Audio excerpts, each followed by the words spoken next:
Future Millionaire. It's 9:16 a.m. I want to do a quick morning update. Julie's going to get her hard cast on. She's got to leave in a few minutes, so I only have a couple minutes to do this. I got to get her out the door. So Bitcoin's hovering at 43,000 support. We've got a few things that we can look at in the metaverse, I guess you could say. But Sand, you can see how we pulled up this W, and we talked about yesterday we could possibly be trying to come up to the 30-minute time frame in some of these. So I expect Sand to come up to $5.45 if you're watching that before getting rejected. CSPR, if we're doing the same thing, we've come up to this 30-minute twice. Are we going to get through that and come up here and get about 10% and then come down? Or are we going to get rejected by the 30-minute time frames? Some of these metaverse coins are going to show us first. See how they're almost there? So then if you look at that same swing around, you've got Bitcoin.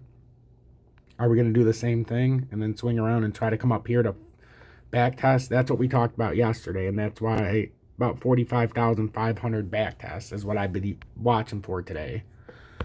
If we make a push up, if we break through 43,000 and can't hold it, well, obviously this would become void. Same thing with XRP.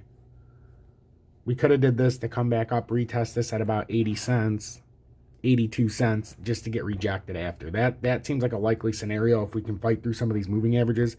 Volume incredibly low, so it'll get rejected likely at the 30-minute time frame. But what that does is that lets you go through your list and be like, okay, where's the 30-minute time frame, right? So, I mean, they're not much of gainers, but if you're looking for a quick run-up, if you're leverage trading and you're like, all right, what do I do? It could be a possibility to try to run these up to the 30-minute time frame. We're going to have to try to see some evidence, but we're starting to see some of these metaverse coins, and when you get through the short-term, so there's 10% right there, up to about 12% with ZIL. VeChain, same thing. I'm not saying that it's going to get all the way up to that cup and handle, but I'm saying is we could get up to this 30-minute time frame. If we get up to the cup and handle, they're going to be a little bit more extravagant gains. I mean, if you look at these, they're all on the same pattern, so it kind of makes me like, okay, we might be in for like a 7 to 12% pump here with some of these. Doge, you'd come up from here at about 1592. You got about 5%. So I would just be watching the 30-minute time frame. If I was getting in something, if I was you, my advice to you would be wait for it to get on top of the 30-minute time frame unless you're ready to be an aggressive trader, and you can watch Sand or some of these other ones, but those can simply be to kind of push us in the wrong direction. The stock market, I've liquidated out of even stuff that I had that was cheaper. I was in iBio at 50 cents, and I decided to sell it yesterday. It got up to like 59. The Fed news came out and I sold it at 57. I didn't want to, but that was the only stock that I had held on to. I'm waiting for Fuel Cell. I'm hoping Fuel Cell is building a head and shoulders and it'll come down to the next level. That's what I'm hoping, because there's a level of accumulation that I would love to get back in on Fuel Cell at that I missed back in the past, and that's at about the $1.50 level. If I could get Fuel Cell down here, I'll write a couple thousand shares of that and never sell it. That's my accumulation zone. I'll never sell Fuel Cell if it gets in that zone. So that's what I'm hoping for, about $1.50 to $2.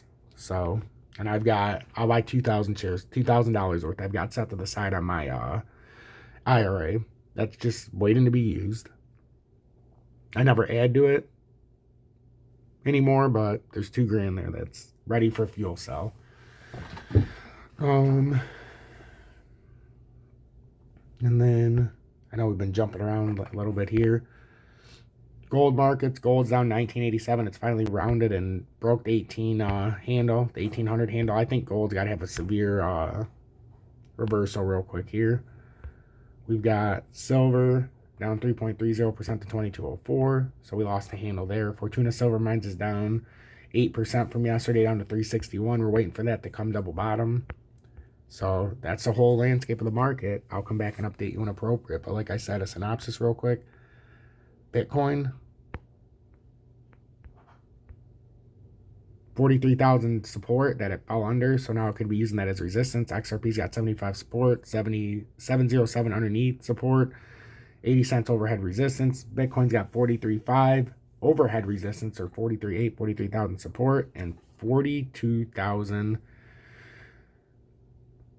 400 roughly underneath support right now.